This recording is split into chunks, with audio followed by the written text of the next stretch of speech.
Interrogation 4. "How does this great tale play out, I wonder?" said Hendrickson, pausing to tear a strip from the block of dried meat he had somehow produced during Makari's story. "Did every bullet bounce off Gaz Cole's incredible new skull? Did he defeat every one of Dregmek's house guards in a big, jolly brawl? Is that right, Xenos?" "No, it's not," said Biter, with a sly expression that Fawkes couldn't parse until she recognised it as simple jealousy at the fact the rune priest had food. "You would not have thought that fight jolly at all. Our Rook Razar, our battle bliss, maybe, is not joy as you would recognise it human." "You might be surprised," said Hendrickson quietly, words limned with the eerie lilt of his native accent. He smiled without warmth, flashing teeth as long as fingers. "And you would be wrong to call me human, orc." Fawkes shivered despite herself. She had worked with Hendrickson for so long that she had begun to forget. Outside of his armour, it was all too easy to see the Fenrisian as nothing but a very large, very capable man. Like many of his former chapter brothers, there was a certain vivacity to him, a sense of deep-rooted heartiness that was as likeable as it was irritating at times, and which could easily be mistaken for humanity. But as convincing as it was, it concealed something other. Whenever she was reminded of what lay beneath the old wolf's eccentric affectations, it was like looking over the side of a small boat and seeing something dark and vast beneath. Brother Orm Hendrickson was not of her kind. Indeed, for all the near incomprehensible things Fawkes had seen in the shadows between the stars, there were ways in which the Astartes was still the most alien of all creatures to her understanding, and their veneer of familiarity only served to make them more uncanny. There was a bleak humour to be found, she thought, in the Ordo ostracising her for treating with alien cultures, when the last hands sheltering mankind's guttering candle were themselves anything but human. Biter, meanwhile, was untroubled by Hendrickson's statement and seemed more bothered with their desire for the rank piece of meat in the rune priest's hands. "As you wish, Space Marine," the translator said, trying not quite hard enough to keep the words from sounding mocking, and Fawkes took this as her cue to lift the conversation out of harm's way. "So come on, orc," she said. "Enlighten us as to how Gaz Kul survived 8 barrels worth of Daka." Her lip curled at the ugly feeling of the Xenos word in her mouth. "Very easily," Biter responded, funneling their lips for an abrupt hoot of mirth. "Because nothing hit him. He walked right up to Dregmek. He did not even run, Makari says. And while the street was obliterated around him and many, many onlookers were shot, Gaz Kul was untouched." "And you're telling us none of Dregmek's hangers-on stepped in to help?" asked Cassia, whose upbringing had left her perennially inclined to examine conflict from the perspective of bodyguards and henchmen. "And tell Dregmek they had no confidence in his ability to kill an unarmed stripling? I don't think so," scoffed Biter. "And when Gaz Kul reached Dregmek," Cassia continued. But before Biter answered, they turned to Makari and asked a series of brief, purposeful questions. There was a lot of quick, violent miming and a lot of hissing from Makari as Biter's gestures were corrected. Fawkes knew that to orcs, fights were the most important part of any stories, and that gesticulation was critical to their telling. "So, it started like this," announced Biter at last, punctuating the end of the sentence by lurching out of the shadows in an explosion of sudden speed. The orc was fast enough to cross the cell before Fawkes even registered them moving, and since she had always resisted neural augmentation beyond basic datavis implants, if the orc had intended to kill her, only Hendrickson's reflexes would have stood in their way. But the old shaman was still. Clearly, he had assessed the threat and discounted it before Fawkes's eyes had even managed to tell her brain she was about to die. Biter was, of course, just mimicking the first punch Dregmek had thrown at Gazkul, but Fawkes could not shake the certainty that it had also been a testing of her guard. The fight, as the Exactor's crew proceeded to learn through Biter's reenactment of every blow, had been extremely long and extremely one-sided.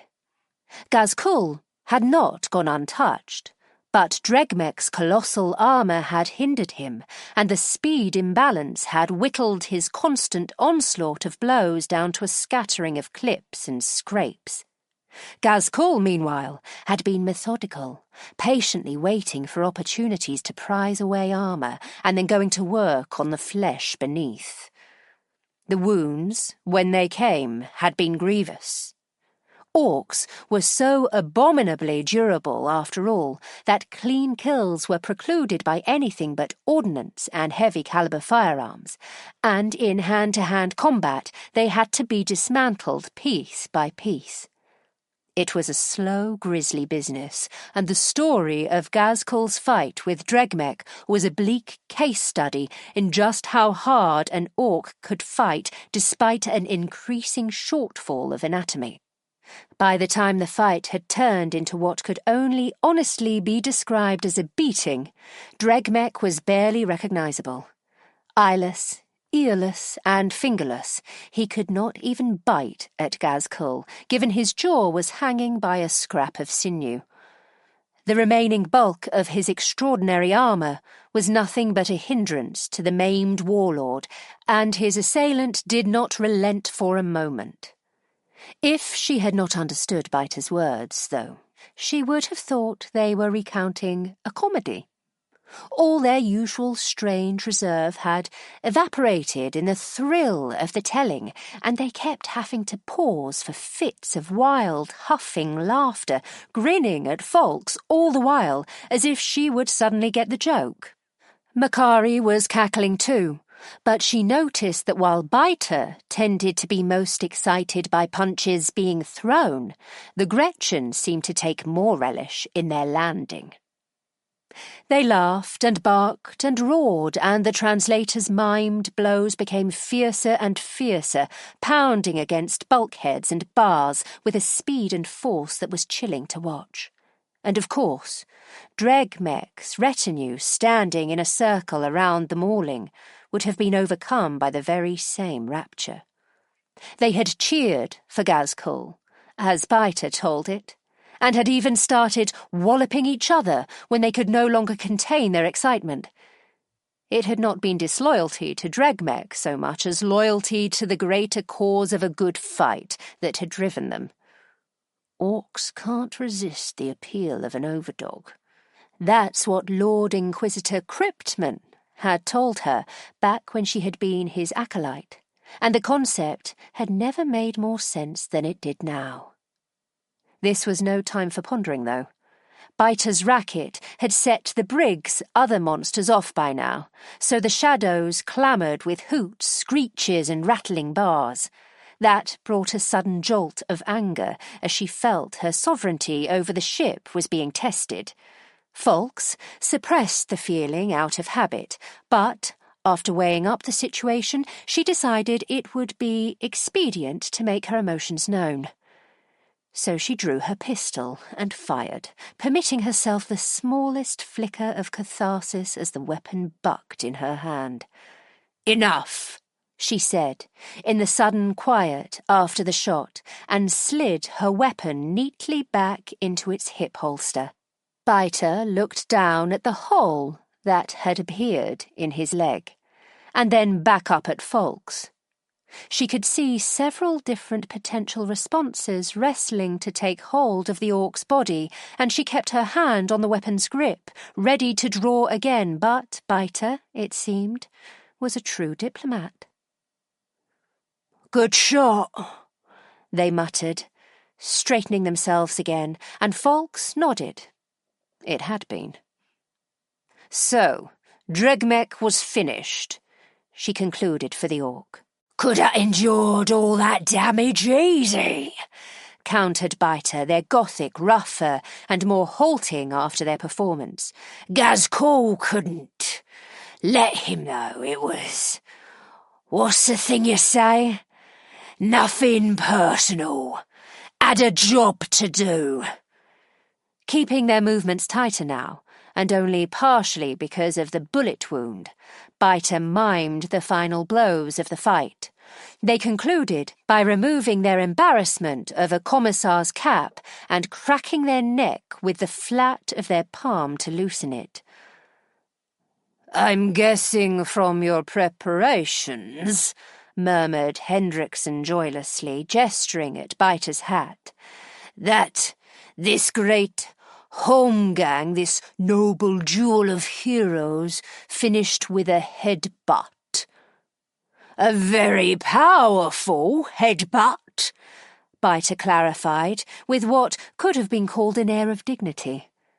Then Makari spoke again, and it became clear just how powerful a headbutt it had been. Chapter 4. Gazco looks to the stars. Dregmek weren't much more than a pile of meat at that point, lying in the street with his guts all churned up in the thawing filth. Gazco was stood over him like a squig off over a fresh kill, blood running from his knuckles. He should have been bellowing in triumph, but instead he looked hacked off, like he wasn't done yet. "Get up," he said, and let me tell you now, it weren't a request.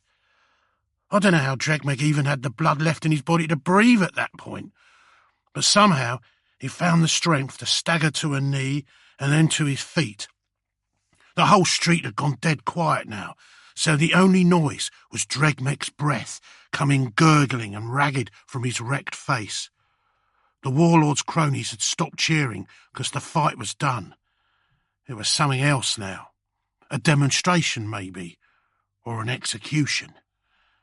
Gazcal looked across at the biggest of the retinue, an orc who was maybe a head taller than Dregmek, but weirdly lean without even a bit of gut on him. He was like the gods had packed all his meat into the top of him, and he was tattooed all over with glyphs inked in lucky blue to represent all the stuff he looted. A bit like the human over there with all the hair on his face, actually, only, you know, proper. He was holding a big chain chopper with a blue haft, and it was revving away quietly, but he looked wary, like he didn't know what to do with it. "You watching?" said the boss, but not like it was a threat. "I'm watching," said the lanky death skull, just as neutral. The whole camp was watching, and the gods were too. Gazcal looked around him, breathing slow, taking in all the crowds who showed up over the course of the fight. He grunted in faint surprise, like he'd forgotten there was an audience. "That's done now," he told the orcs of Rustspike, tilting his head to the ruined Dregmek. Then he fixed his eye on me, and extended an arm to point at the sheet of scrap I held in the air with my drawing on it.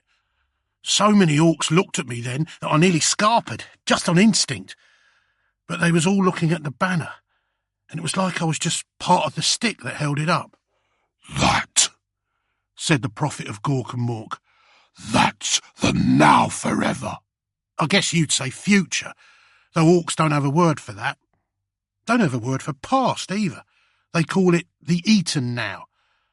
That's what Gazcal dealt with then. And yeah, it was a headbutt. What a headbutt! Dregmek's brains went up in the air like a cannon shell had hit him. But that weren't even what was so special about it. That was the lightning. It struck the spike the camp was named after, sticking up from the ground just a few tusk lengths from where the fight had taken place. The bolt touched the old metal at the exact moment Dregmek's skull caved in, so it's like Gazcal's blow had made the sound of thunder. And unlike normal lightning, it was green. Every orc in the camp looked up at the spike so that nobody even saw the splinters of Dregmek's head rain down onto the street. Angry little loops of electric stuff were crawling all over the rusty spar like it couldn't get all into the ground at once. And there was a stink in the air like someone just turned on some massive machine. I wasn't looking up. I was looking at Grotznik, and it turned out he wasn't looking either, because he was looking at Gazcal. And Gazcal was looking down at Dregmek, or at least that's where his head was pointing while he looked at stuff nobody else could see. Grotznik, though, well, his face weren't blank anymore, I can tell you that. I could tell you exactly what he was thinking. Well, I wouldn't have survived working for him as long as I did without knowing the look the doc had when he was planning something nasty, and that was the look as strong on his face than I've ever saw it. Grotznik wanted to look Gazcal over once the fight was done, and the doc, as you can probably guess, was the type to look with his hands. Already had a scalpel in his talons as he slunk towards the boss, in fact, and his making things bigger goggles on. But Gazcal just stared at Grotznik's hand as it reached out to him, and it was like his eye was a tractor beam, lowering the doc's arm to his side again. Gazcal could say a lot with a look, and what he said there was dead clear. He might have been Grotznik's work, but if the doc ever mistook him for his pet, he'd be mince in seconds. Besides, there was no time for doctoring. Running Rustspike was going to be a lot of work, and Gazcal needed to find someone to do it while he planned his next move. He didn't need to look far. Dregmeg's former second, the big thin orc who the prophet had spoken to right before doing in the Deathskull Warlord, was now the de facto boss of his whole clan, and was standing right there looking down at his mashed-up predecessor. Bullets, he was called, or Find Bullets He Has Not Lost, on account of his luck. And that's fitting, I suppose, as he'd just been handed the keys to Rustspike. Of course, Gazcal offered him a fight first. That's just what you do when you kill someone's boss. Manners, right? And Bullets thought about it hard, but for all the work Gork had put into his shoulders, it seemed Mork to put a good head on him too. "I want to," he said, looking like his face was wrestling itself. You could tell he weren't lying. I really want to, but I reckon there's going to be bigger fights if I serve you, yeah? Yeah, said Gazcal. Bullet's face knotted up again as he thought about that, and then he nodded. Turning and revving his chain chopper until smoke came out of it, he bellowed for all the street to hear that Gazcal ruled Rustspike and the Deathskull clan with it, and that if anyone had a problem with that, they could go through him. About a third of the street rushed him then, because they wanted a shot of the big job, and some because they were just so pumped up from Dregmek getting crumped. But Bullets had a mob of great big gits by his side, and Gazcal walked away, confident the chain of command would hold. And I swear, when he walked away from that fight, he was a whole tusk lengths taller than he'd been when he'd come out of Grotznik's. In the days to come, Bullets got busy with all the stuff Gazcal wanted doing with Rustspike, and the prophet got busy thinking. He stood out on the third-store balcony of his boss fort, a knackered old starship that had been gutted and turned into a slaughterhouse, and which he claimed because it still had a lot of his armour, and he looked down over the camp's main truckway, and he thought. Sometimes he'd get a headache, wincing a bit, then knocking on the side of his skull plate to clear it out, but he only ever thought harder afterwards. And me? I stood by him for 6 whole days as the camp was transformed, and I said nothing. I just held that banner up like I'd been told to do. Gazcal had said on day one there was to be no more fighting from the looter gangs in the tunnels below. He said that we were all one gang now, and that he wanted the old human city emptied of anything useful by winter. He hadn't said why, but the orcs that worked the Undercity had set about the task like hauling squigs all the same, because they'd known Gazcal spoke for the gods. And with the gangs all hacking at the ruins instead of each other, the camp got rich. Every day more orcs came, On the second day, it was just the usual flow of death-skull prospectors, plus a few mobs from small forts in the Badlands, curious about this new git who had apparently given Dregmeg such a pasting. But on day 3, Gazcole had bullets announced the big rule, that orcs from any clan could come into Rustspike and not get killed, so long as they accepted Gazcole as the boss. And then things went mental. All sorts of mobs started showing up, and since the different clans were still allowed to fight, so long as no one was too dead to work afterwards, they had the time of their lives. That street below Gazcole's balcony turned into a riot of different coloured armour. And when I say riot, I'm not doing one of those metaphors. It was an actual riot, a massive, joyous street fight between the clans, and it never stopped, as unconscious fighters were always being dragged out and replaced by fresh fists coming off shift in the tunnels and the foundries. The fighters looked up at Gazcole on his balcony, bellowing his name when they won, and when they lost. Sometimes they got a nod or even a side of squig ribs chucked to them in return. Gazcole looked down on them all and on everything else he was making, and he saw it weren't bad at all. And then on the morning of the 7th day, after he spent the whole night staring down at the brawl, Gazcole turned to me and said that he had a plan. "I've got a plan," said Gazcole. "This can't last. The camp's getting full. Soon these boys will want more fighting than the big rule lets them do.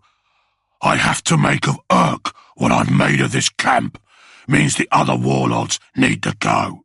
"Just like Dregmeg," I said with the wickedest grin I could fit on my face. "Not like Dregmeg," said Gazcole, raising a claw to warn me against trying to do any thinking for him. "That was messy after, wasteful, and it could have gone worse and all." That was a funny thing to say, I remember thinking, because it wasn't usual for orcs to reckon that anything they'd done had gone in anything other than perfectly. It was almost like groupthink. Not that I said that to Gazcole, mind, or anything more at all for that matter. I just listened. "This thing I do next needs to be better. I'm going to beat all the clan bosses at what they do best. Challenge them," he said, with the rumbling promise of thunder far away. "Tests with Gork and Mork as witness, with terms so they can't argue when I win. Got it?" I got it, and so after the boss told me the details, telling me he'd hurl me off the balcony if I forgot any of them, he had me fetch grots to send to the clan strongholds as envoys.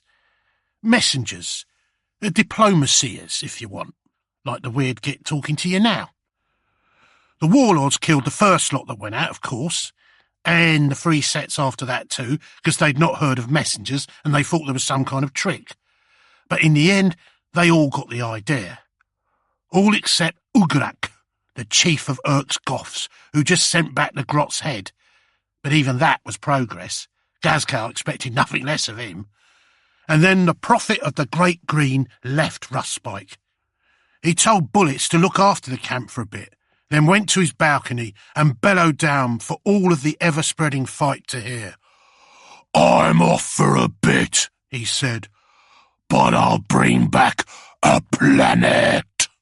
Then he pissed off out of the camp's gates with me in tow. And that was that. Shazfrag was first, the grand speed boss of the Evil Sons he was, whose full name means arrives at the fight before it's a fight. And there was no better driver on Urk. Gazcole challenged him to a race around the walls of where the trucks live, his citadel out in the eastern desert, and brought only a rusty old trike with a knackered squig gas engine to ride for himself. That trike shouldn't have left the starting line. It wasn't even painted red. But when Gazcole kicked open its throttle, it leapt forward like a chaser squig after a sand git and kept pace with Shazfrag. I was clinging onto the back, pressed fast to the trike's frame and holding on as tight as I could so I didn't see much of the race. But then I glanced across and saw that Boss was dead level with Shazfrag and that the Evil Sons boss was reaching out with a shooter aimed at our fuel tank. I think I did what I did next before I actually thought of it, 'cause suddenly my hand had a bolt in it from the hopper of the spare parts behind the trike saddle, and then it was throwing the bolt right at Shazfrag's face as he leered down the sights of his weapon. I don't know if you've ever thrown a bolt between two vehicles going half as fast as bullets, but it's not something you'd expect to work. And yet that bolt landed right in the barrel of Shazfrag's shooter, right as it fired, and the barrel burst like a rotten spore globe fungus. It only set the orc a little off balance, but it was enough. That tiny wobble from the gun blowing up sent Shazfrag through a patch of rough rocks, which turned the little wobble into a big wobble. Then there was a rush of red rock, which I saw was a canyon we were headed into, and a great jagged outcrop sticking out from its wall. And then, 'cause an evil sunskit never dies slow, we were riding down that canyon on the wings of a plasma motor explosion. I lost the skin on my back, but Gazcal said I'd done good, and that felt better than having skin in the end. Everyone thought it had been Gazcal done for Shazfrag, 'cause nobody had seen that it had been me. And 'cause they thought it had been Gazcal, that meant it had been Gazcal, which is how it should be. Even Shazfrag thought it had been Gazcal. Turns out he'd leapt from his bike right before he'd hit the outcrop and exploded. And though he'd leapt straight into a rock, breaking just about every bone he had, he was in good spirits. Shazfrag thought Gazcal's trick with the rock had been brilliant, and while he said there'd be no hard feelings if the boss wanted to finish him off, he also said he'd rather follow Gazcal and see what happened next. So, the boss let him live. Once the Grand Speed Boss was back on his feet after a couple of days' kip, he loaded his whole horde onto crimson smoke-belching trucks and followed Gazcal out onto the Great Western Steppe. This was the land of the bad moon warlord Snazdaka, who ruled over the steppe like a pirate king with his armada of fort-sized battle wagons, and who called himself the Mega Admiral. Interrogation 5. Stop, huffed Hendrickson, raising a palm wearily. There were 6 orc clans on Urk, yes? And the conquering of the Death Skulls and the Evil Sons left 4. Yeah? Replied Biter, sounding affronted by the interruption. So, can we just assume that Gazcal enjoyed 4 astonishing further victories and move on from there? If you want that, said Biter with a shrug, as if Hendrickson had just asked for a handful of turds. The orc had clearly been getting quite into the tale of Gazcal's trials, and Fawkes was ashamed to realise that she had been as well. But if there was one thing she knew about Hendrickson's tastes in entertainment, it was that he hated the retelling of his enemy's glorious feats almost as much as he enjoyed the retelling of his own. "Shouldn't we at least get the basics?" protested Cassia, eyes wide in exasperation. "Agreed," rued Fawkes, before the rune priest could argue. "Give us the who's and the how's of it, Xenos, and move on." As Biter relayed the change in plan to the prisoner, the grot's lip curled in disgust at the poor taste of its captors. A few terse sentences were spoken and then presented to them by a surly-looking Biter. Snazdaka, the Mega Admiral, Gazcal beat in a sea battle. It was on a bone-dry plain, but the Bad Moon thought it was a sea battle, so that was what it was. Gazcal wrecked the whole fleet, but he let Snazdaka live. In exchange, the boss got his mighty power claw, but that's a story for another time. Then it was on to Grodbolg, chieftain of the Snakebites. Mused Hendrickson. Snakebites. The Beastmasters, no? Let me guess, Orc. Gazcal von Grandbolg's loyalty through some sort of contrived arena battle against monsters. No, said Biter with a little grunt of satisfaction. "Knife fight in a swamp, actually. Grudbolg still refused, Gazcool after being beheaded, so Gazcool held Grudbolg's head against his neck till his spine grew back and gave him another try. He said no again, Macari says." "So he cut off his head again?" asked Cassia, squinting in disbelief as Biter nodded. "And stuck it back a second time, and then Grudbolg said yes."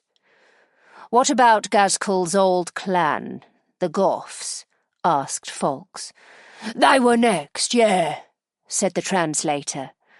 Ograk, their warlord, was called. He'd refused Gazcool's original challenge in disgust, but as clan after clan fell in line, he came to Gazcool in the end, marching to the walls of Rustspike with a whole host of orcs behind him. They were just for show, of course. Ograk wanted to settle things personally, in the Goth way. "What sort of fight was it?" asked Cassia. "Headbutts." Cassia winced. "Really chose the wrong game, didn't he?" she said, and Biter's look was grave as they nodded back at her. Yeah, he did, but don't be mistaken, humans. Ograk was no weakling. As most reckoned, he was the biggest orc on the planet, or at least he had been. But when Gazcool went down to face him, with all of Rustspike watching from the camp's walls and all the Goths watching from the other side, it was like watching a seasoned trooper standing over a stripling, fresh from the grow hole. The grot behind Biter muttered something, and the interpreter nodded to acknowledge it. "Macari says the boss grew taller, even as he walked out towards Ograk. He grew with each step like he was climbing into the sky." "I'm sure he did," said Fawkes dryly. "And did Ograk survive the headbutting?" "Just about," said Biter, wincing hard enough to show a full row of tusks. "His eyes never lined up right afterwards, and he had trouble speaking, but he lived. Kept his hold on the Goths, too. His retinue even battered their own skulls in out of solidarity, so they looked like him. Ograk's uglies, they called themselves. Anyway, there you have it. The subjugation of Urk." "Not quite," argued Hendrickson, wagging a sly finger. "Unlike your sort, I do not struggle to count to 4, and you have only recounted 3 further victories. What of your own clan, the Blood Axes?" "Oh, yeah," replied the interpreter, as if they'd somehow forgotten. "That matter was not settled in the open. We are, as you might know, unusual among orcs. We don't mind avoiding a fight if there's something to be gained, and so, on the night after Ograk's defeat, General Stratagem, he was the warlord of the Blood Axes on Urk, and an astonishing mind, came to Gazcool's balcony personally, got to within stabbing distance, actually, to prove a point, and then offered his clan up on the spot." "Sounds cowardly," sneered Hendrickson. "Or efficient," countered Biter, taking off their cap and pressing it to their chest in an incredibly awkward yet sincere parody of human respect. "Stratagem always knew which way the wind was blowing. He was a genius, one of the very best." Fawkes looked over at Hendrickson and then at Cassia, and found 2 mirrors of her own perplexion in their faces. Biter's sudden eulogy was unusual. "That's useful," she concluded, unsure of what else to say. Luckily, Hendrickson filled the silence. "I have a question about all of this," he said with a glint of fang in his smile as he crossed his arms across the inhuman breadth of his chest. "I had thought you wanted it kept short," protested Biter. "But yes." Where is the burn scar? Asked Biter, not quite following. Well, Orc, if Makari lost the skin on its back during that incredible bike race against Shazfrag, explained the rune priest reasonably, it must have a scar that could tell the story for itself, so show it to us. Of course, thought Folks, as the translator conferred with the captive. While she had put all questions of authenticity aside until Zottel finally emerged from the vivarium deck, Brother Hendrickson might have just found the thread that unravelled the entire credibility of their asset. And yet, while the wily psyker seemed delighted at the trap he had sprung, Folks was surprised to find herself dismayed. Because for all she was dedicated to the attempt to bolster humanity's defences against the Orc prophet, somewhere during the Grot's narrative she had begun to root for him. She wanted his story to be true, for all the unholy power it conferred to its subject. "There is no scar," said Biter, wrinkling the leathery arches of their nostrils in what Folks had learned was an Orc expression of bafflement. But they didn't seem concerned, even when Hendrickson unsheathed his bolt pistol and chambered a hollow-point shell.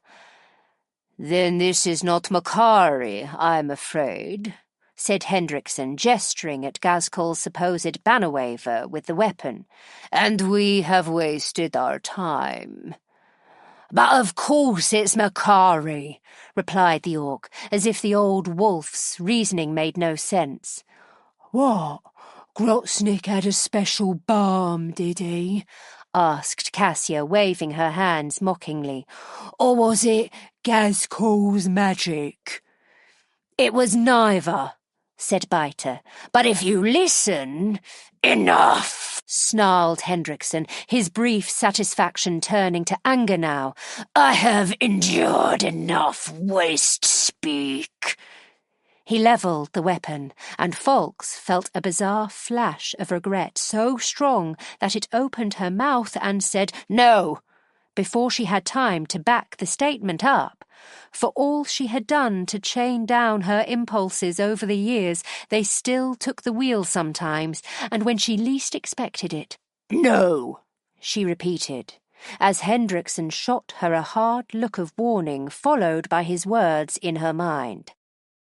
"This would not be the first time your fascination with a specimen has led to undue mercy, Lord Inquisitor, and to great danger." But she shot him an even harder look in return, and visualized the words in the manner he had taught her, so he could hear them without invading her thoughts. "True," she said, "but it wouldn't be the first time that said danger had led to a greater reward upon its overcoming either. Besides, I am your lord, and it is my honor, if not always my pleasure, to protect you. If you would rather I leave your victim to your own whims, so be it. Lord, indulge these Xenos troll riddles, but never let it be said you make my duty too easy. I would never claim that, Brother Hendrickson, but be patient and trust that I have things in hand. I have just had word from the vivarium, in fact. Zottel is awoken. The cupbearer. By the throne, folks. Every day another league sailed into the dark. I'd hoped you would keep that thing locked up in its vat for good after last time. You wanted the truth, old wolf, and you know Zottel shall find it. Forgive me, Lord Folks, if I am less than reassured, but proceed as you will. We shall hear the prisoner out, said Folks after the silent conversation was concluded. But if it has any desire to live, it should probably explain the miraculous disappearance of this fabled burn scar. She looked grimly at the Xenos's now blank shoulder.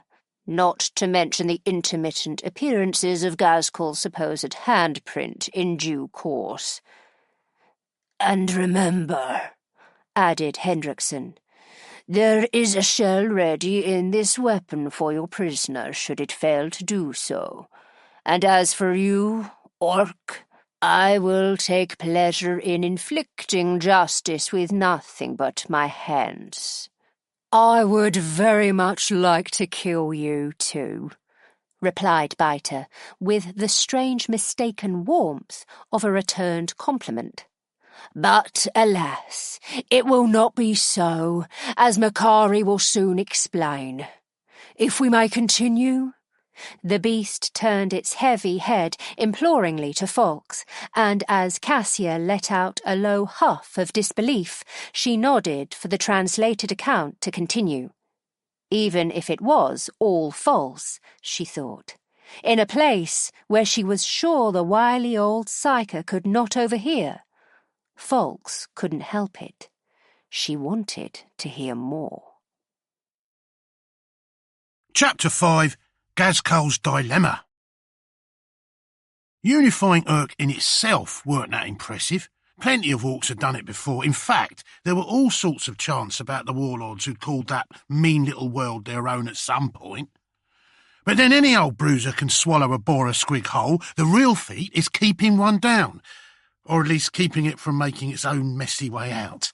Gazcal wanted the stars, but to get 'em he needed all those tribes he'd bunched together to play nice and work together.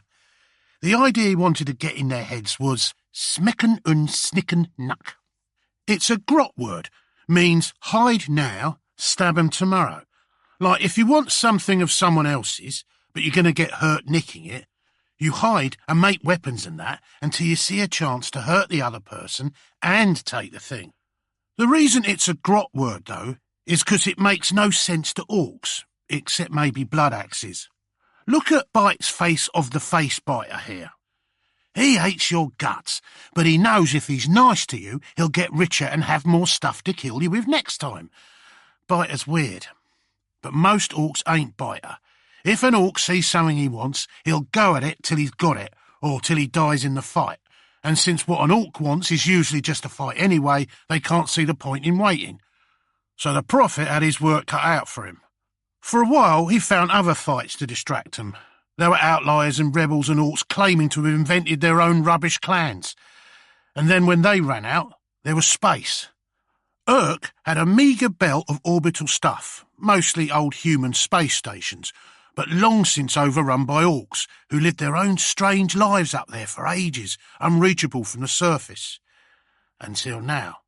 Snazdaka, it turned out, had been building massive explosive-carrying rockets as he'd always fancied an atomic war, but with their warheads replaced with big metal crates with chairs in, they proved to be decent assault carriers, and soon Urk's orbit was Gazcal's too. Even Urk's twin moons fell under his hand after that, along with the strange, skinny, clanless orcs that lived on them. Ships, too. Nothing that could get out of the system, but some chunky warships nonetheless that had been drifting empty for many, many years. The fleet made Gazcal hopeful he could draw his space war out a little longer by launching an invasion of the system's outer worlds. But then the outer worlds came to Gazcal. There were hundreds of ships, so many that their plasma jets doubled the stars in Urk's sky when they started getting close. And Snazdaka's rockets were just being turned back into bombs again to turn them into ash. When word came from a blood axe spy station out past the moons, the ships were flying Gazcal's banner. When I saw the pictures from the Making Things Bigger machines projected on the wall of the throne room, it was like my blood glowed green. There was the picture I'd drawn in the prophet's own blood, painted 1/2 mile high on the ram jaws of warships. The outer worlds were small and cold, and even more rubbish than Urk, but between them they held swarms of orcs, and after they started hearing the electric talking signals coming from Urk during Gazcal's conquest, they wanted a piece of it. So they came in numbers I couldn't believe, heralded by a single question. Who we killing then? And that was when the prophet ran out of ways to dodge his problem. He'd run out of war, which meant that soon enough, unless he could convince them of that grotly idea of smecken und schnick neck nuck, of hiding now and stabbing tomorrow, his legions would make war of their own. It was the hardest scrap he'd faced yet. "Gork's not given me tools for this," the prophet said to me one night on the stormy edge of winter. He was pacing about like a caged squig-off in the room next to the boss's hall balcony, which is where he went when he wanted to think, and where nobody else but me was allowed to follow him. Outside, Russ Spike's perpetual inter-clan street fight was still raging, but that night the racket of roars, gun barks and blade clashes coming from the fight had an edge to it. It had sounded less happy and more angry every day since the unification, and even though Gazco had reinforced the big rule with a few beatings of his own, it was getting tested every day. Tonight, it felt like the brawl was a pool of liquid squid gas waiting for a flame, and the boss knew that if he was to wade in with his fists, it could be the spark that set it all off, a fire that spread as quick as orc rage and burned his fledgling empire to the ground. So he was right. Gork's gifts weren't going to solve this. There was an obvious answer to that, of course, but I didn't fancy getting kicked through a wall, so I kept my mouth shut and lurked in the corner like I was meant to. That was how me and Gazcal talked for the most part, with me lurking and saying nothing, and it worked. I know, snarled the boss, stabbing a talon angrily at me as if I'd spoken. Mork'll have the answer, and I'll find it. I just need to... It was like something had swooped down onto him, or right into him by way of his skull. Gazcal's enormous body flexed into a crooked, rigid arc, as enough muscles to lift a truck contracted violently against each other all at once, and his good eye bulged, and then he started to shake. Said the prophet, trying to roar through a jaw clenched tight and still, and then with a splintering crack, one of his fangs shattered in a spray of yellow shards. The headaches were definitely getting worse. He started getting them when we'd been plotting the conquest of the planet. But what had been brief twitches back then were now seizures that could grip him for minutes at a time. They were a laugh to watch, for sure, but I didn't like them beyond that. Seeing Gazcal weak wasn't right. It was like seeing the sun go out, or seeing a grot help another grot. It was unholy. And while I knew that fits like this could happen sometimes when your brain has been minced and grown back, I was convinced that Grotsnick had a hand in it. Or a scalpel in it, more like. As Gazcal got bigger, his adamantium plate hadn't grown with him, nor any of the new bits in his head. And since Grotsnick was the only one who knew how all the stuff inside the boss's skull fit together, Gazcal kept going back to the dock to have his skull reassembled.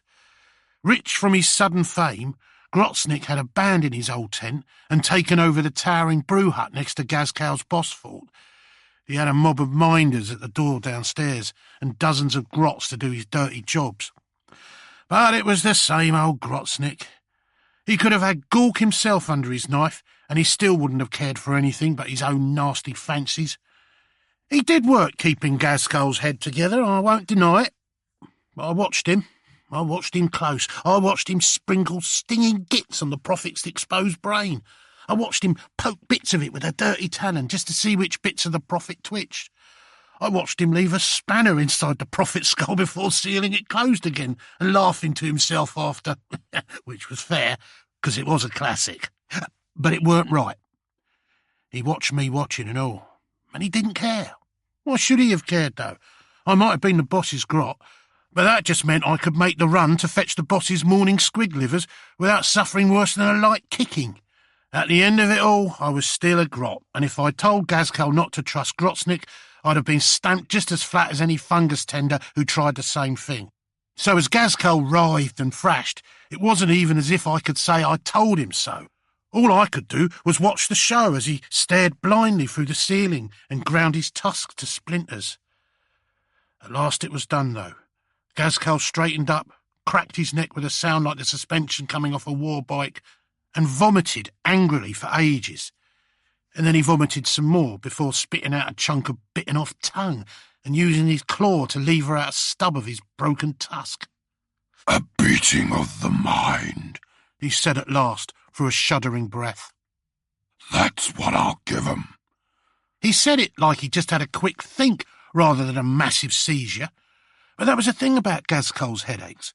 Because they stopped his body moving, he couldn't just kick furniture to chase nagging problems away. He had to think about them. And when his eye couldn't see the real world, I fancied it was seeing the great green instead. Down there in that shell-wrecked, God's-touched cavern of a mind, that was where he was the closest to the divine. He continued, before peering over his shoulder like he'd just spotted me. It will be like... What is that thing where you shout to make your mobs kill harder? I just carried on lurking, but the prophet growled at me and gestured angrily with his claw. Come on, my brain hurts. Find the word for me. A speech? I snivelled, like I was treading out onto thin ice over a slurry ditch. A speech, he rumbled, turning now to face the balcony overlooking the fight. Only like a sort of reverse speech, one that makes your mobs want to kill less. Answering the boss again would have been testing my luck, so this time I just sneered, but in a sort of admiring way. Fetch bullets, commanded the prophet. Have him round up the other bosses, then go to the very coal hole with all the grots you can bully up and get all the meat from it. I'm about to wake the thing we once were, and it'll be hungry. Orcs don't record history for the same reason they don't make tombs, because the past is dead, and just like dead orcs, they reckon it's best left to rot away rather than having rocks piled up on it and clogging the place up. Time is cramped for orcs, see? Now might last forever, but it comes in tiny slices and there's no point filling them with what's being done when they could be doing instead. And besides, just like the dead rot away into stuff that grows into new orcs, the past rots into stories, which can only get more true over time. Grots are different, mind. We wanted to know what those who came before us hated, in case there were things we hadn't thought to hate. And it gives us some small pleasure to insult our masters in a way we'd never be battered for, because they'd never think to try and understand it. So we scratch our woes in secret places, in the tunnels under the drops, the soles of the boots we're meant to be mending, and the underneath of trucks. I've cowered under battle wagons that were like your libraries, axles, drivetrains and fuel pumps etched all over with the spite of centuries. But all there was to know about Orcs' history could have been scored on the back end of a bullet. Orcs fought each other over rubbish. Sometimes people invaded and got beaten and left new rubbish to fight over. Empires grew and collapsed. Orcs fought each other over rubbish. You get the idea. But that night on the balcony of the boss fort, something different happened for the first time. So, you want to fight, do you? It was that voice he used when he called out Dregmech. Not a bellow or a roar or a shout, but loud in the same way as a bad moon carrier Zepp cruising overhead, travelling through the inside of everything and making loose screws rattle. Even through the din of their brawl, the orcs heard it, and a forest of torch-lit tusks turned towards its source. As the last punches landed with meaty thuds that tapered off like the last drops of a rainstorm, the crowd looked confused and then angry. What sort of question was that? But Gaz Cole gave him no time to answer. Do you want the biggest fight there is? He asked, pointing his claw down at them all in challenge. Would you kill so many the gods lose count and drown cities in the blood of your boot prints? Would you run in a mob so big it turns worlds green? Would you? He taunted in the first silence that fallen on Rustspike since that prospector pitched his tent.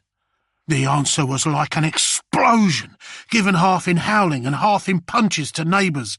Gazcal leant right over the balcony and swept the street with a glower, drinking in the pent-up fury of the mobs. Then he replied, and this time he roared, "Well, you won't get that here!" It doesn't take much to start a riot when you're talking to orcs. The echo of the prophet's voice was still crashing across the city, where the front ranks of the crowd started scaling the boss fort, but Gazcole was ready. The other bosses, who'd been lined up behind him, came forward with iron cudgels and began smashing every green finger that appeared on the balcony's railing. Every time an orc did manage to start hauling itself over the edge, a sharp crump would sound from the grog vat on top of Grotznick's premises, where General Stratagem had set himself up with a faraway shooter, and a body would tumble back into the surge. Gazcole let them come, and after a while he spoke again. "You won't get that here," he said, voice flattening the crowd's rage like the pressure wave from a passing fighter bomber. "'Cause it's up there." He thrust his claw up at the underlit smog clouds above the city, and the street's fury faltered a bit, staggering briefly back into confusion. "We can't fight clouds," shouted a voice in the press after a short lull. But even as the barks of agreement began to stack up, the wind picked up and the clouds began to move. "See," came the voice again, as the wider mood swung backwards towards murder. "Big wet gits are running already." "Look further," commanded the prophet, and as he spoke, a patch of smog peeled away on the wind and showed the stars beneath. "You've been fighting clouds your whole rotten lives, throwing yourselves away in battles that change nothing. Battles that bore the gods, but up there, where the stars are, there are battles bigger than most of your brutal dreams. There are wars." He said the word like it was syrup from a git hive. "Or there could be, if you only had the hunger to fight 'em." "So get the spaceships," called out a Bad Moon in armour festooned with glowing neon yellow skulls and bones. One of the arrivals from the outer system, I figured. To roars of approval. "Let's leave tonight." "With what fuel?" snarled Gazcole. "And what engines? You think you know space, do you? I know space. The gods showed it to me. It's massive. Your fleets couldn't get an eighth of us, an eighth of the way to a decent scrap. And what then? Will you get out and push?" "Yeah," said the gaudily armoured pirate, but his heart wasn't in it. "I can get you there. The gods have told me how, and when we get there. I promise you this. There'll be more to kill than you can even know now. You feel nothing but Rak Raza, the most pure battle bliss for the rest of your lives. Then, when you die, Gork and Mork will send you back stronger for more. But there's a thing about fights." Gazcole paused then, looking up at that exposed scatter of stars with his good eye narrowed, and not a single voice stirred under the silence he'd put down. "The bigger they are, the more they hurt. The more pain you give, the more you get. But then, what do orcs think of pain?" The boss looked down on the sea of faces. Then, with a glare of challenge and a look of brutal pride half-formed in the set of his maw. "Nothing," came the answer from many, many, many, many throats at once, and the boss's face split into a triumphant, crack-tusked leer. "Nothing," he bellowed back, slamming his claw through the balcony rail for emphasis. "And all that's new about the pain of this fight, this war, is that some will come before it. It'll be the pain of not fighting, the pain of waiting. Are you scared of that pain, orcs? Are you too weak to bear it?" The crowd thought about that. They thought hard, and as they turned it over in their heads and the wind rattled the loose scrap plates on the towering slaughterhouse before them, they looked at the warlords who headed their clans, lined up with bloodied cudgels beside Gazcole. "I can take it," snarled a proper hill of a goth from the ground where he'd fallen after getting shot in the heart by Stratagem. "I'll take it twice." boasted a death skull standing next to him, not wanting to be outdone by one of his clan's despised rivals. "Easy," cackled a wizened old evil son, waving a red hammer welded together from old bike parts. Then the whole crowd started up, with every orc looking to outdo the orc next to them in their derision of the task, and nobody punched anyone. "So take the pain," boomed Gazgal, good eye blazing with hunger for the future that was opening up on the street before him. "Let it make fire in your blood. Let it starve you so your tusks are all the more sharp for the feast to come." That was my signal. With a hiss to the other grots lined up along the balcony, I heaved my side of squig meat up onto the rail and tipped it over, and they all did the same. "I will give work to your axe arms until then," promised the boss, as the hunks of flesh began raining into the crowd with a volley of soggy thumps. "There are mountains to be smashed, lakes of oil to drink up in the deep rock. There are forges to be fed, blades to be made sharp, war machines that need dragging from the nightmares of our enemies. Under my hand, which has the strength of the gods, you will build yourselves into a host that will turn the stars green." Then he threw his huge plated head back and howled the most ancient of all war cries, which every orc makes with the first breath in their lives, and usually the last two. Every orc from every clan howled back until the sound joined together in a one great voice. Wah! It was like a giant had climbed down from its grow hole beneath the city, and for a moment, with that earth-shaking yell surrounding me, it was like I was back in the Great Green. I even found myself joining in, which shocked me, because that's not what grots do. But when I started, so did every other grot on the balcony, and when they started, so did every grot in the city, until there was a second howl, higher pitched and nastier, skulking into the sky behind that of the orcs. All I can say is, in that moment, I wasn't a grot. I was just one bit of something vast and green and terrible poured into a grot-shaped body. Maybe Gazcal didn't grow much more than usual that night, but every orc in Rustspike, I swear, was half a head taller when that hour was done.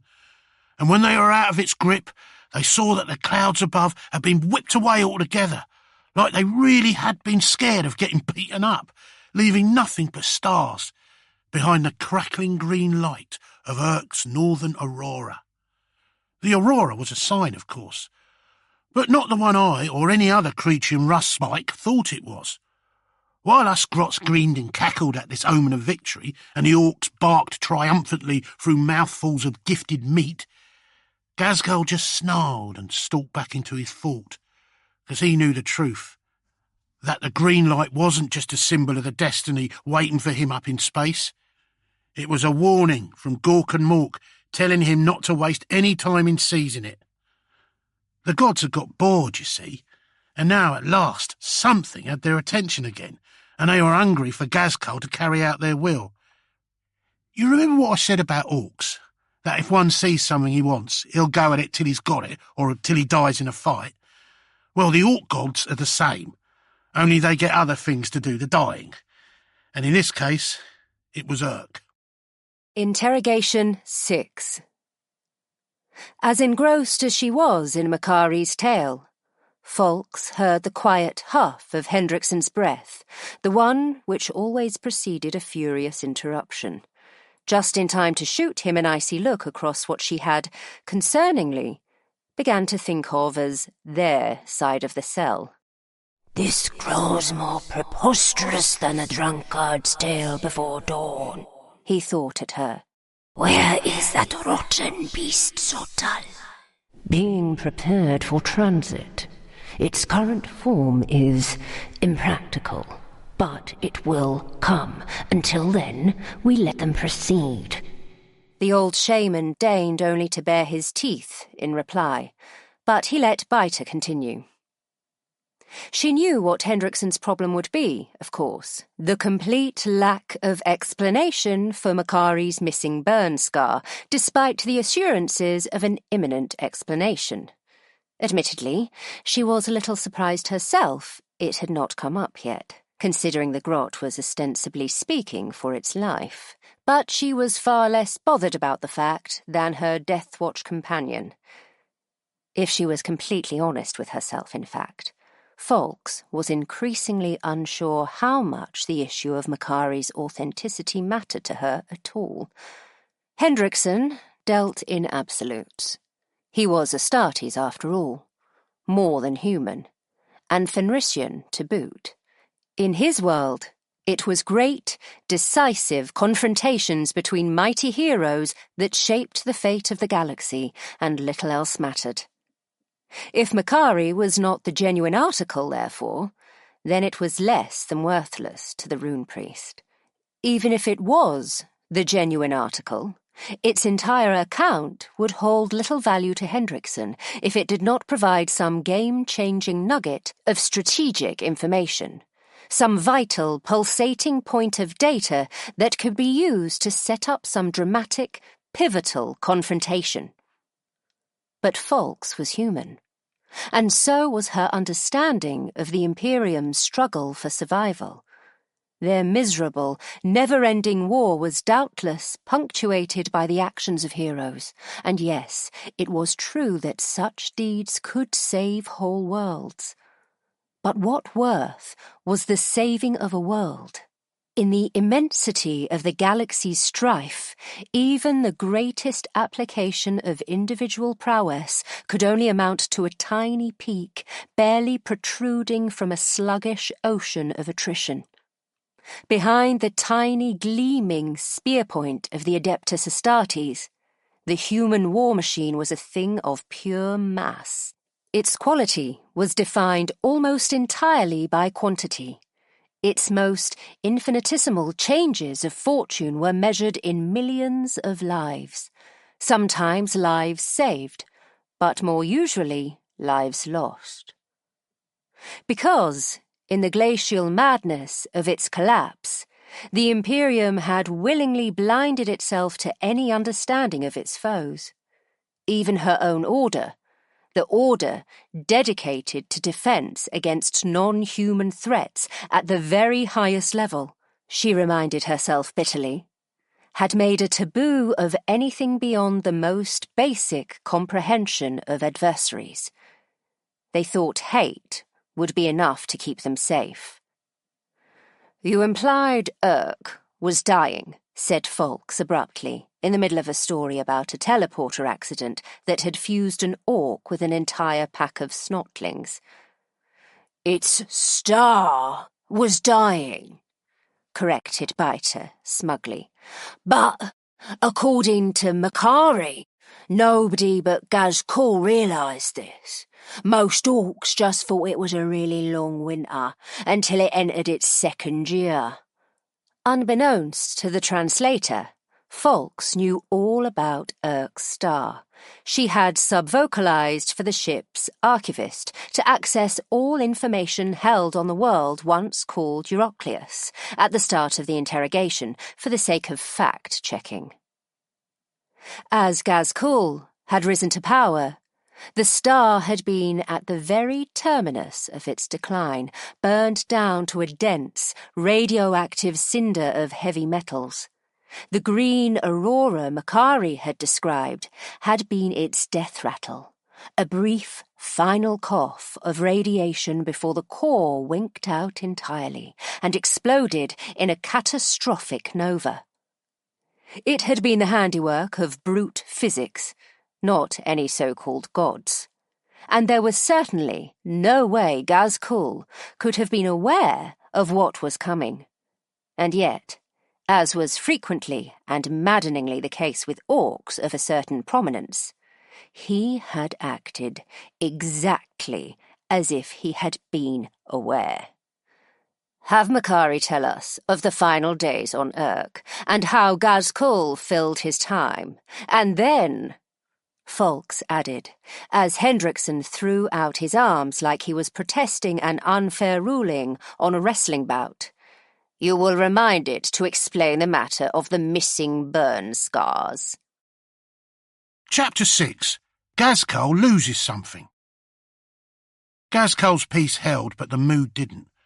By the second cycle of Urk's final permanent winter, the days were only a couple of hours long, and the street slush in Rustbike barely ever thawed. It weren't just the ice that was new. The camp had changed a lot since the day the Prophet had delivered his beating of the mind 3 years before. It was the only city on the planet now, a sprawling mess of factories and foundries that held more orcs than you could imagine. The horizon glowed deep furnace red in all directions, and between the skinny stripes of smoke rising from the burners, the stars were hard and bright, because the clouds had frozen ages ago. Gaz led his council of clan bosses to the boss fort's balcony one night. It was always night, but you get the idea. And though he didn't say why, one look at the street below made it clear. The orcs were a river flowing by torchlight, carrying sacks of scrap for the fires and pulling wagons full of brand new shells. But they were knackered. Their washed-out, soot-dark faces looked glumly up at their prophet, and as I looked along with the clan bosses, I realised what a state they was in. The burns were new. Radiation's quite nice for orcs, which is lucky, given how most mechs reckon that shielding reactors are boring. But there are limits. And when there was no space left to put up hammocks around the warmth of the forges, the work mobs had started sleeping in great stinking drifts next to the atomic cores of the giant new tanks. They had growths and blisters and that, but they figured it beat freezing solid. And where it weren't burnt, the skin of those orcs was stretched tight over their cheek ridges. They were as thin as grots, some of them. The last of the fungus crops had been harvested months ago when even the undercity caves had frozen over, and the last of the food squigs had been minced soon after that. The butchers had turned to snotlings next, and now as I noticed how few grots there were in the street, I reckon the snotlings had run out too. But that was fine. It was the way things should be, whether we liked it or not. The gods made us to keep orcs alive, even if that means from inside their bellies. We'd be back again soon enough, when things improved. And that was the last thing I noticed in that sea of filthy, burned, skinny faces. Faith. That things would still somehow get better. Orcs always know when a leader ain't worth following anymore, and that hadn't happened with Gaz. Not yet. But it wouldn't be long under these conditions, and the boss knew it. Even though he spoke for the gods, he knew he weren't a god himself. The orcs of Rustspike were close to giving up, and if he wanted him to carry on, he knew he had to earn it. Just as I was starting to wonder how he'd pull that off, the first of his shoulder plates hit the balcony with a clang. Gaz took off all his armour without saying a thing, each piece dropping to the still like a boulder as the camp watched on. He tore off his furs and let them fall to the frozen street, and then when he had nothing but his skin to keep out the cold, he stepped right to the edge and spoke in that voice I've told you about before, the one that's big as space, without being a shout at all. 1 week, he said. 1 more week, and the gods will build our bridge to the stars. The sun's death is just the gods telling us we're nearly done. But we're not done, and until we are, you work. You work twice as hard. Burn all that is left, smelt every scrap, store every drop of fuel, and the flying machines I ordered, the rockets, make them ready. We will need them. 1 week. The prophet held up a single talon for a long stretch, then he leant forward and bowed his head. Until the gods reward us for the work, I will stand on this spot. Won't eat, won't drink, won't breathe when I don't need to, until the gods speak, and if I can take it, you can take it. Got it? His last speech had been good. This one was something else. The crowd made a noise that didn't seem possible from such a bunch of worn-out gits, and it spread, rippling out through the camp until it came from every horizon. Soon there'd be orcs tens of thousands of tusk lengths away, roaring their lungs out for no reason they knew except for that the orc next to them had started first. Then the work would start. But for now, there was just faith. Faith and shouting. And when the shouting got as loud as it could get, there was another miracle. Weren't lightning this time, nor shiny lights in the sky, but it was still green. The thinnest, weakest beam of green light you can imagine, shining right on Gazco. You could barely see it, but I swear on everything I've ever nicked, it was there. Proof the gods were watching the boss just as closely as we were.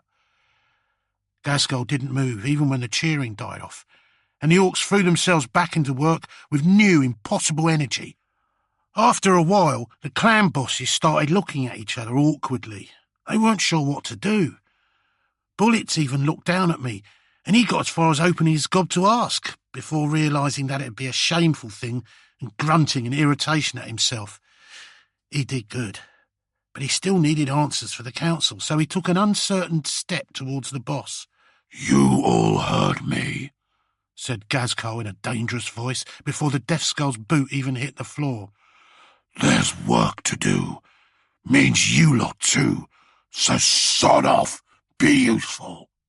The doc had appeared on the balcony now too, but the boss had clearly heard him readying his tools, because he carried on in the same breath. "You too, Grotsnik. I told them I would stand just as I am, so that's what I'll do. There's plenty of burns need patching. Go and patch." As the doc stalked off with a black look, I couldn't resist having a little caper on the spot, but I didn't gloat too hard, because I knew I'd be next to be sent away. But as I made to slink off, in a different direction from the dock, of course, the prophet stopped me. "The banner stays, Makari, and you with it, so long as you can stand it." Because there were no days now the sun had died, it was hard to track time. But the foundry towers still sounded their klaxons for shift changes, and I swear Gazco went a whole day without shifting position. I weren't as committed. I writhed about like a soil git, trying to find some way to stand that didn't make it feel like my arse was going to drop off and shatter, and I had to wrap my nose and my ears to stop them getting frost-hued. At least holding the banner was easy, because my hand was frozen to it. But the prophet didn't even look bothered. His whole body was speckled with tiny bits of frost. But that tiny pale shaft of green light was still shining right onto the top of his head, just as still as he was, even while the city bustled through its mad final burst of work around him. It was insane. You could hear the hammers smashing like they'd never smashed before, everywhere at once. But there was Gazco, standing dead still in the middle of it all, like he was some kind of battery keeping it all running. Halfway through what would have been the third day, the furnaces started going out across the camp. Some had run out of coal, some had run out of things to melt. But as they stopped churning out fresh steel, the factory started going quiet too. By the time the sun would be rising on the fifth day, every last wheel had been bolted to every last axle, and the city had stopped. Gazco's people had somehow finished ahead of time, and now all they had left to do was find whatever shelter they could and wait for the gods to reward them. The river of orcs on the street below dwindled into a stream, and then into a trickle, hurrying because the cold was biting down twice as hard now the fires were out. But even the last few stragglers stopped in front of the balcony before they staggered off to find shelter, and when they did, they took a last look at Gazco, still standing with his head bowed, and barked their allegiance to him. By the end of the fifth day, I'd been on so many sneaky excursions inside to scavenge furs that I was almost too bundled up to move. I couldn't think about anything except how zogging cold it was. I couldn't even hold the banner anymore without losing a hand, so I just huddled in a ball on the left of the boss and leant it against my side. But I stayed out there, for all I hated it, because that's what the gods wanted me to do. At one point, the prophet's chest stopped moving for ages, and I even thought about going to Grotsnik for help. But if Gazco was frozen solid, what good could the doc do? I felt happy then, figuring that if the boss was dead at last, it meant I was free. But then I remembered it probably also meant the gods had abandoned us, and that the world was about to end. So I thought I'd at least check on Gazgul before I found somewhere quiet to die. "You still there, boss?" I said, and my voice was the only sound in all the big silent camp. There was no answer. But for all that I was a creature made for slinking away from duty, I found I just couldn't leave. "Yeah," Gazgul said at last, with a cough as his chest shuddered into movement again. "Just forgot to breathe for a bit. Gods are coming. Not long now." Nobody was in the factories to work the claxons by then, so there was no way to tell how much time was passing, and I kept losing big chunks of time. I'd get groggy after a big bout of shivering, then wake up without realising I'd even been asleep, with no idea how long I'd been out. I might have been dying now I think of it. I woke up once and saw snow was falling, which was weird because there was no clouds in the sky. I found out later it was the heavy bits in the air turning solid and falling to the ground. That was bad news. The next time I came round, it was totally black everywhere, as the last torches in the street had all gutted out. But that green light was still shining, the only light probably on the whole of Urk, and it still shone right on the frozen white shape of Gazgul. I took a breath to ask if he was dead yet, but then I blacked out myself. But one time I woke and there was light. Not daylight, and not the green light either. Weird, coloured light in the dark, like a squig tallow candle flaring. I wondered if the camp was on fire, but the light was coming from space. Blinking, I raised my head and peered up through the breathing hole I'd left in my furs to look at the top of the sky. And there was a great big hole there. It had this ring of light all around it, like when you see a warphead's about to get a burst skull from too much dodgy thinking. A big hole in space, and something was coming out of it. I was so cold, I think my brain had half stopped. But then it all came together. The gods! I looked at Gazgul, but he might as well have been a statue, icicles and everything. "Oh, no, you don't," I thought. "I'm not zogging well outliving you, you big sod.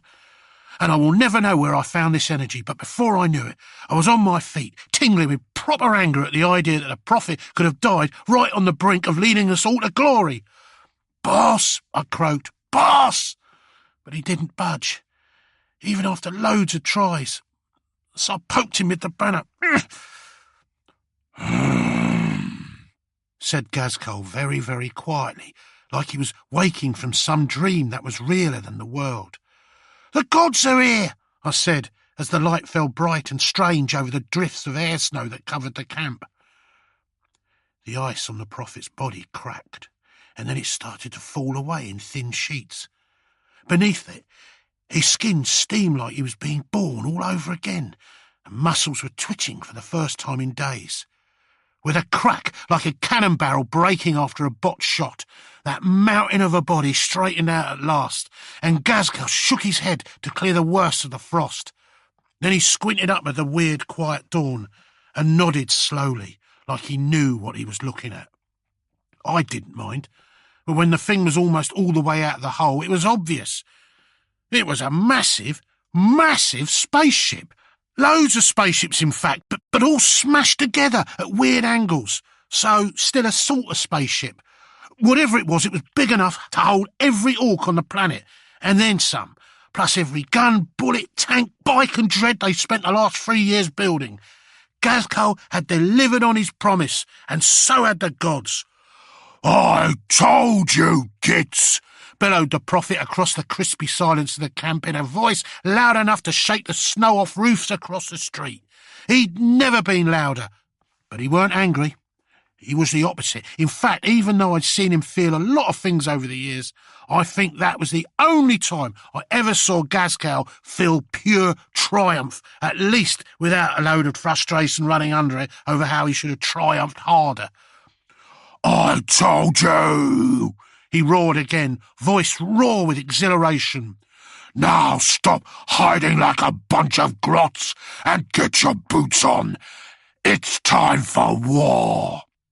You wouldn't have believed that just minutes ago. Russpike had seemed dead and empty. Gazcole's summons weren't even done echoing when the camp exploded into life. Under the nasty, flickering orange-purple light of that hole in space, orcs poured from doorways, from the undercity shafts, and even from burrows they dug to escape the worst of the freeze. At the launch pads, they built all over the sprawl of Russpike, cans piled up at the bottom of the gangways, as orcs downed the last half-heated tins of grot meat and charged aboard their assault transports. There were a lot of piles of cans because there was a lot of transports. When the ships had come from the outer system carrying all the orcs who'd heard about Gazcole's growing legend, the boss had ordered them all sawn up because he'd known there'd be no use for what they'd need to do next. He'd had the bits dropped to the surface and rebuilt into short-range transports, ready for this moment. These things had been made to burn fast and hard, like those nasty long-legged squigs you use for hunting fast stuff but which drop dead after a few sprints. They need all the speed they can get, though. The gods don't like to make things easy after all, and even as the first transports were climbing into the sky on fat plumes of smoke and fire, a knackered-looking mech came running out onto the balcony with bad news. The Hulk ain't stopping! He barked, with the type of anger that the nearest an orc gets to panic. It was drifting right past Urk, he said, by which he meant whipping past like a comet, since apparently stuff moves really fast in space. Somehow, though, Gazcole was ready for that too. As well as all the transports, it turns out the boss had set his pet mechs to work on some even faster machines. Ram ships, they were, and they made the troop carriers look like shell gids.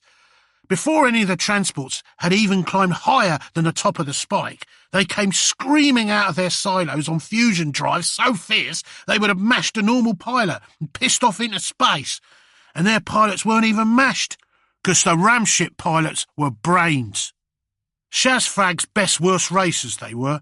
The kind who love going so fast that you know they're going to get blown to bits in crashes. So Grotznik had been given orders that when any of them ended up in his clinic for repairs, they'd be offered a deal. If the evil sons gave up their bodies, they'd be given the fastest, most killy deaths ever. Well, it weren't really a deal, as Grotznik told them to put their brains in the rockets anyway, but all of them said yes anyway. They did Shazfrag proud that day. As the transport swarm started climbing into the orbit, Gazcole looked up at the Hulk flying past Urk and counted down under his breath. Right as he reached 2 and a bit, and nearly all at the same time, the ramship smashed into the big derelict, leaving angry little holes all down one flank. "You zogging did it, boy," said Shazfrag, who'd come out onto the balcony to watch by now, and he sounded like he was having some emotions. "You'll always be the real brain boys to me," he whispered, doing something with his arm and his face that might have been a salute. I didn't know what the ramship pilots had done. I'm not sure Shazfrag did either. But there was no time to ask, because the balcony was shaking and so much smoke was pouring up around us that I thought an assault transport was taking off right underneath us. I was nearly right. "Hold on to something," Gazcole commanded me and strode back into the boss fort with a brutal grin on his face. "This might be rough." As I hurried inside after him, a big metal shutter slammed down across the door behind me, sealing off the outside world. There was a few seconds of dark before a load of flickering red lights came on, and at last I realised why Gazcole got me to round up grots to paint the whole building red a few months back, and why all those mechs had been down in the basement for ages working on big weird machines. Clocked it yet? Well, remember how I said the boss fort had been a starship once? Yeah, well, turns out Gazcole got it working as a starship again, and now it was launching into orbit.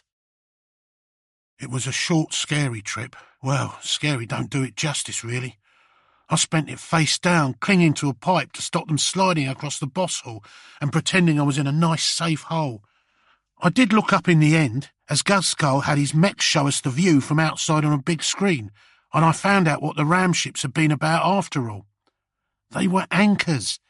Every one of them had been linked to a gigantic tractor cannon on Urk's fatter moon, and with a whole row of them lodged in the middle of the target, it was tethered like a marsh squigger full of harpoons. The harpoons hadn't stopped the Hulk, which we later called World Killer, but they slowed it enough that the assault swarm could catch up and smash into it. We smashed into it. The boss fort went in first through one of the holes the rams had punched. The boss had his mech switch on some special electric bubble thing that let us breathe, even with the big hole we'd just flown through being open to space.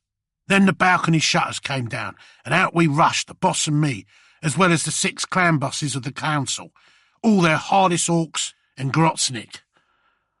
I'd hoped that we'd find the ship empty, but Gork liked nothing better than kicking a grot right in the ope. So, of course, the big metal cavern we'd set down in turned out to be full of horrible, slavering things. You know, the ones you find lurking about in the warp. Demons, I think you call them. But I didn't know that at the time, having never seen a living thing that weren't either orcoid or one of Urk's native git types. So they were just things. And they was all staring right at the balcony with mad, glowy eyes. I was terrified. But Gazco, time of his life, I swear, he knew those nasty, squiggly, tentacly, leathery, wingy things would be the first enemies he'd ever killed that weren't orcs, and that was a bit of a special moment for him. He looked around at the 6 bosses who'd tooled up in their best gear during the trip, and at all the scar-covered, snarling orcs pouring out onto the balcony behind them, and saw they felt exactly the same. It was a proud moment for him, this first conquest of what was technically big enough to be a new world, and he scrunched up his face for a second as he thought of some words to mark the occasion. "To 'em in," he said, and then, 'cause there was none of that gravity up there, at least in this bit of the ship mess, he simply jumped and sailed into the demons like a brick thrown by the arm of Gork himself. Bullets were next, chain chopper raised, and then Shazfrag, whooping with the thrill of being able to fly. Then Ugrak with his wonky face, and Grudbolg with his club bigger than I was, and Snazdaka in a floating cloud of unmoored trinkets, and Stratagem with the nastiest pair of knives I ever saw. And where the prophet went, his banner had to go too, so off I jumped and all. Those 7 orcs and their mobs have saved up 3 years' worth of wanting to kill stuff for this moment, and they carved into the demons like a fusion torch through squig tallow. Not even Gazcal, the best counter I ever met, could have kept up with the tally of monsters they cut to pieces. They killed so hard and so fast that the air filled up with blood and we had to swim for a bit. Of course, they made it through, caked all over in the grim-micky pulp of the demons, and as a fresh wave of screeching, racing shadows started pouring into the cavern through 3 different tunnels at once, they realised this had only been their first taste of the feast of violence that awaited them here. That big lump of stuck-together ships was infested, so it was, and being as big as a runty moon, it was quickly obvious that nobody was going to get bored for ages. Not that a grot's opinion counts so much on these things, but I'd even have argued there were too many demons on that ship thing. And as mighty as they were, even Gazco and his boss mob might have been overwhelmed in that cavern if they'd been left on their own to fight the tide. But it was like Urgrak always said, orcs are strong, but they're even stronger when there's loads of them. And soon there were loads of them in that cavern. Transport after transport swooped through the mech's field with a snapping, crackly pop, and depending on the enthusiasm of the pilots, either set down somewhere near the boss fort or just smashed through one of the cavern's walls to get deeper into this new world. Mobs came leaping off ramps to join the fray, and then eventually bikes, dreads and heavier stuff as the bigger ships started arriving. At one point in the fight, some bad moon lads even managed to get a full-on battle wagon out, and you should have seen the joy on their faces of its turret gunners as it drifted through the air, spinning clumsily on its long axis, with a flock of fiery-winged nasties doing their best to peck through its armour. It weren't long before the warriors of Urk outnumbered the warp things on their own turf, and even before the cavern was all mopped up, ecstatic mobs had started to push into the unmapped depths of the ship. Those ships, what were intact enough to make a second trip, lumbered back down to Urk for more fuel and more orcs, and Gazkal's war was on at last. I weren't so scared now that I'd seen those horrors crumple up like bags of fried squid gizzards on the boss's fists. And by this time, we'd reached a bit of the ship where there was gravity again, and we could run instead of pushing ourselves off the walls. I had a wicked grin plastered all over my nasty little face. When humans run, they get tired, especially when they're running into wave after wave of abominations from the warp. But the more clumps of things the boss mob ran through, the faster they went, and the louder they shouted. There was a moment, running right behind Gazcole down a huge corridor in the depth of the ship, when we heard a proper racket coming up from ahead. It was a shrieking, roaring din of such size that I had a moment of panic, thinking maybe we were about to meet our match. But it was just more orcs, as it turned out, a load of rowdy death skulls mostly, who come in through another hole further down the ship. Oh, how those two mobs laughed as they nearly smashed into each other. The Prophet even let them have a bit of a punch-up, just for the joy of it. So good was his mood that day. That day bled into what must have been another and another, and what I guess might have been a whole week, until we'd been fighting for as long as we'd spent waiting on that balcony before the gods sent the ship. And in all that time, I doubt half an hour went by without something with loads of teeth getting busted up by a fist or a shooter just a few tusk lengths away from me. Orcs sleep sometimes when there's nothing better to do, but they don't need it. Grots do mind, and we can't keep up a run for more than a couple of hours, let alone a week, especially when we're half-starved and weakened from cold like I was after the last days of Urk. But it was as if the gods had let me opt out of being a grot for a while and be Makari instead, so long as Gazcole was pressing forward and needed his banner beside him. The other orcs in the boss mob were well impressed. "He's still going!" they'd exclaimed as I barrelled along on my skinny little legs, and they'd even slapped me on the back, but in an approving way, rather than trying to break my spine. In time, the boss mob split up, as each of the clan bosses ran into enough of the respective lots to put together big mobs of their own and strike out in a new direction. Even Grotsnick managed to scare up a mob, made up of all the orcs he came across who had parts of them replaced with other things. Of course, there was no plan for how to cover the whole of the enormous botch job of a spaceship, and there certainly weren't no map. But it was like someone had tipped a sack of angry stripe kits into a locked chuck brew hut, which I'd seen happen several times on Urk, as it was a popular joke, and eventually Gazcole's council bosses reported back from all over, and it seemed we'd pretty much reached the end of the ship in every direction. There'd still be pockets of things hiding out here and there, but we had control, more or less, or so we thought. There weren't an obvious centre to the ship, but one day the boss mechs found a button they were absolutely certain should make the whole thing sod off into warp and fly off towards its destiny. So that was the bridge then. But although they checked the electric pipes and everything, the button didn't do anything. Then one of them managed to get some of the cracked old screens on the bridge working, and after fiddling about looking at different empty rooms, they found a feed from the city-sized chamber where the warp engines were. Or where they were meant to be. But there was something else in there instead. Warp stuff. Nasty warp stuff. I don't understand all that business, so the explanation the mechs gave washed right over me. I think Gazcole could have understood it if he wanted to, but he didn't see the point when he could just go and solve the problem by kicking the guts out of it. The Prophet started walking at what you call a leisurely pace down the crooked spine of the ancient derelict, and as word got round that Gazcole was headed for a showdown with something proper big, orcs started flocking to the middle of the ship to follow behind him. When we reached the place where the injured had been, there were enough orcs behind my banner to have filled the old pre-Gazcole rustspike, and they was all chanting what became some sort of unofficial holy song for the Prophet. "Here we go, here we go, here we go," it went. Went on like that for ages, usually, before changing to the word orcs, said over and over again to finish with. I reckon it'll probably lose something in translation, but I'm sure Biter'll make a go of it. Anyway, as the song reached its peak, Gazcole stepped out into the enormity of the engine chamber. And even though the room was so huge it had clouds, and that at the top of it, that chant of "Orcs, orcs, orcs" was big enough to fill the whole place in an instant. Just like that, the place felt like it was ours. We still had to fight for it, though. Suspended in its centre was a big ring-shaped platform with tech all over it, connected to the chamber's entrance with a long skinny bridge. And below the bridge and the ring, filling the whole of where the floor should have been, there was a chasm with stars at the bottom. Space, I reckoned.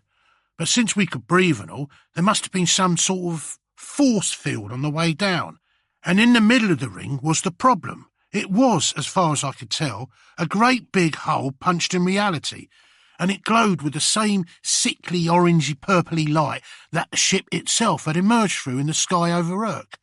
That was what needed shutting, apparently, before we could get the engines on and head off towards our destiny. So, needless to say, every orc present who brought a shooter started firing right at it. That just seemed to make it bigger, if anything. But it wasn't worth giving up on the plan, so Gazcol had a couple of mech-built artillery pieces hauled up and pounded away at it for an hour or so. That didn't work either, but I'd be lying if I said the boss looked disappointed. "Looks like I'll have to do this myself," he announced to a deafening cheer and started walking up that long, steep bridge towards the ring. It would have been a bit of an anticlimax if he'd just got there, of course. But the gods was kind. As Gazcol got a quarter of the way up, the glowy hole flashed red a few times, and out climbed a proper brute. It was a thing, but it was a thing version of Gazcol, if you know what I mean. A big demon, I think you call them. And you know how warp things come in different sorts of themes, based on different ideas that humans reckon are bad, like disease, or enjoying yourself, or change. Well, this was one of the ones where the theme was anger, with horns and big wings and a magic whip and all that. Gazcol actually rubbed his hands in glee as he saw it come out.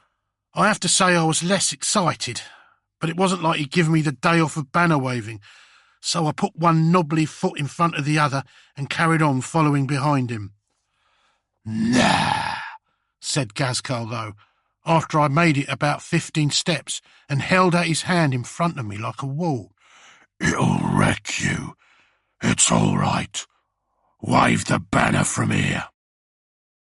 It probably won't surprise you that I didn't argue.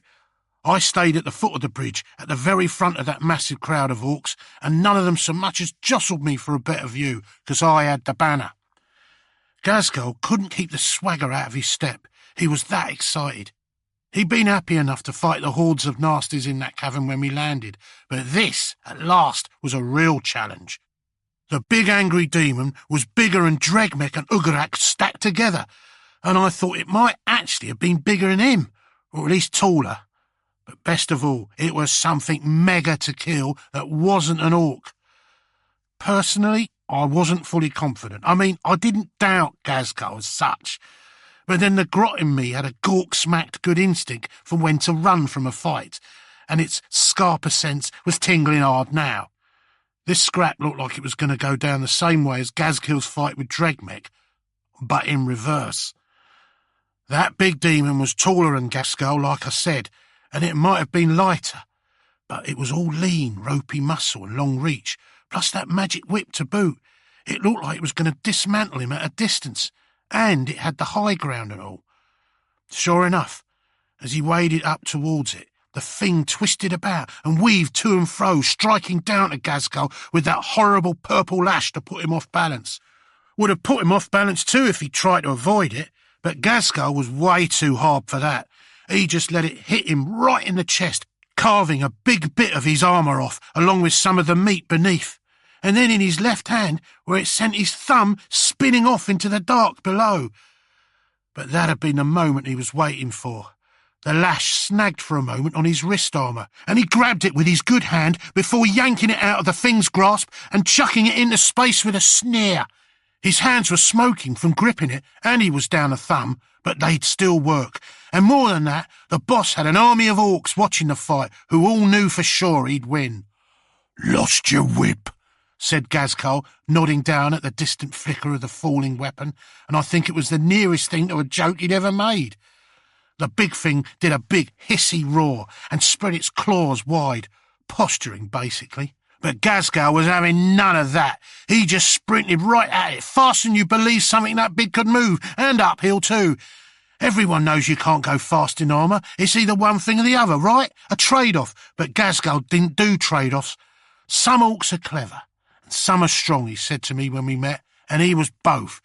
because whenever Gazgal had a choice between two things that he wanted, his answer would always be to take both of them. Gazgal believed you could go fast in armour, so he went fast in armour. As he ran, he arched the whole of his mountainous bulk backwards, rearing for an almighty punch. And you know, don't you, that when the snarling demon had got itself good and ready for that, he chucked out a leg fast as lightning and kicked it right in its stupid warp-spawned guts. Every orc's got a favourite god out of the two, and when all of those who favoured Mork saw such a perfectly done bit of gittery, they lost the plot. The cheer was so forceful, it was like weather, and the most incredible thing happened. At the very peak of the orc roar, the hole the thing had come out of sputtered and went dim for a second. The monster was staggered by the gut kick, only for a heartbeat, but that was all the boss needed. He charged in so fast, I'm surprised he didn't overtake his own foot, and just smashed into the demon with all the elegance of a scrap train hitting a cliff. He barreled the horror to the ground, pinning it there under his enormous weight, and that made all the gawkers in the crowd erupt. The hole in the world crackled and went dark again, and for longer this time. The fight was over then, in truth. All the agility in the warp ain't no use when there's a massive war boss sitting on top of you, and it wasn't like Gazgal was going to give his enemy time to think of a way out. Even before his foe's back hit the steel, the prophet's forearm was coming down and hit like a boulder. That arm thudded down again and again and again, while the boss held the demon's horn with his wounded left hand. They weren't punches. He was using his whole arm like it was a club for its raw weight, smashing it down in such quick succession you'd swear it never come back up again after each strike. And all the while that stupid monster just scrabbled at him hopelessly with its claws. The crowd began chanting in time with the blows, barking the word orcs, fiercer and fiercer with each hit, and the warp hole started pulsing on and off, so the whole chamber was strobing to the rhythm of the prophet's rage. Gazgal kept hammering down long after the demon stopped fighting back. I don't think those things can die, so I couldn't say he killed it, but it was busted up so bad it couldn't move, and when he got bored of battering it, Gazgal picked up the body and chucked it back through the hole in the world. And then, with nothing else to fight, the boss squared up to the guttural portal itself with a grimace of pure hate. "Is that it?" he bellowed into the warp, voice soaring with the contempt of the gods themselves. "That was pathetic!" he roared, and I swear if it was possible for an unknowable rent in the fabric of space to cower, that's what I saw happen then. "Send something bigger," demanded the prophet, but nothing came out. There was just a hole in the world standing between Gazcal and the galaxy he'd claimed. I'll admit we still had one big problem, which was that we were still stuck drifting around Urk's dead sun until there was a way of getting that hole closed. But of course, Gazgal had something in mind. Don't know if this will surprise you, but he headbutted it, or at least that's what I heard he did. And you might scoff humans, but to an orc, a headbutt is something spiritual. To smash a problem with your head is to solve a problem with the gifts of Gork and the gifts of Mork, hitting something with the thing that you think with. It's the opposite of giving a speech, but it's also the same thing, because speech is just another way of hitting people with your brain. Beatings of the mind, right? Now, I can see the big hairy human's face first start to flap, because I said I'd only heard about the headbutt. I suppose, then, that I'd better explain where I was, or he'll only stop me again for more stupid questions. The truth is, for all the weird special status I had as Gazgal's banner waver, I couldn't opt out of being a grot. The same rules as ever still applied. And I'd been cheering Gazgal on so hard while he smashed in that demon, waving that banner about with all my strength, that I'd forgotten the first rule of surviving as a grot. Always look behind you. So as Gazgal walked towards the portal over the carcass of his enemy, I felt a set of gnarled talons settle on my shoulder and smelled the stink of rotten fangs from right behind my neck. Grotsnig. and with all the orcs around me totally consumed with the action up on the bridge, nobody was in a position to give two teeth about me, even if they'd been inclined to. "Hello, Macari," he said in that sneaky way where you sound really friendly but you're clearly intending murder. "What an amazing day, eh? You must be dead proud of the boss." "What are you here for?" I said, baring my fangs as I turned round to scowl right into Grotznick's long, greedy face. "I've come to commiserate you," he said with slimy mockery on his miserable face, "on the terrible accident you had, tripping and falling right at the moment of the Prophet's victory. Such a shame," he said, and kicked me off the edge of the deck into space. I could hear the cheering as I fell, and the light of the chamber flickering more and more intensely as it vanished into the sky. And then I could hear nothing, because I was through the force field and out in space. Already my eyes was freezing over, and everything was getting misty, but I could just see the belly of the great ship sliding past silently overhead, and then something green which confused me, until I saw the dirty talon on it and realised it was Gazcal's thumb. I grabbed it before my arm froze stiff, so at least I wouldn't be completely cut off from the Prophet as I died. But it was so cold. It made being back on the balcony with the boss during his long cold wait seem like it'd been a summer day. And that cold had been fine, because I had Gazcal nearby. Now it was just me, and his thumb, I suppose. That, I reckon, is when Gazcal must have sealed the rift, because there was a pulse of green light from the direction the ship had slid off in, as if Gork had clapped his hands around space. It spread out in a ring, speedy as light, and rippling across space with all the energy of every orc crowded in that chamber on the ship. There was a second, brighter flash, which must have been the engines igniting at last, but it weren't the nasty bruise colour of warp light. It was as green could get. The light got wider and wider in a huge, crackling, silent sphere, and dying as I was happy just to be able to look at something so powerful. Then it shrank back into a tiny point of light and winked out. The Prophet was on his way at last, and I was, to my knowing anyway, the last green creature left in the whole of the system. My vision started fading then. My body had frozen stiff, but I was turning slowly into black, and as I drifted my eyes followed the ring of green still spreading from that first pulse. It was like that first sight I'd seen in that vision of the great green. I realised where that little mote of light had spread across the whole of that dark cave and made it good and holy. Just as I realised that, the green ring touched something small and hard and angry in the dark. Urk's star. That green light poured into the wrathful little ember and made it quake. Cracks of light shot across its dark surface, and it looked, as much as anything ever did, like something that was about to explode. It exploded, and as a wall of emerald light slammed towards me, I figured it wasn't a bad way at all to go for a grot. And since there was nothing after that, I suppose that's when I died. Which explains why I don't have a burn scar anymore.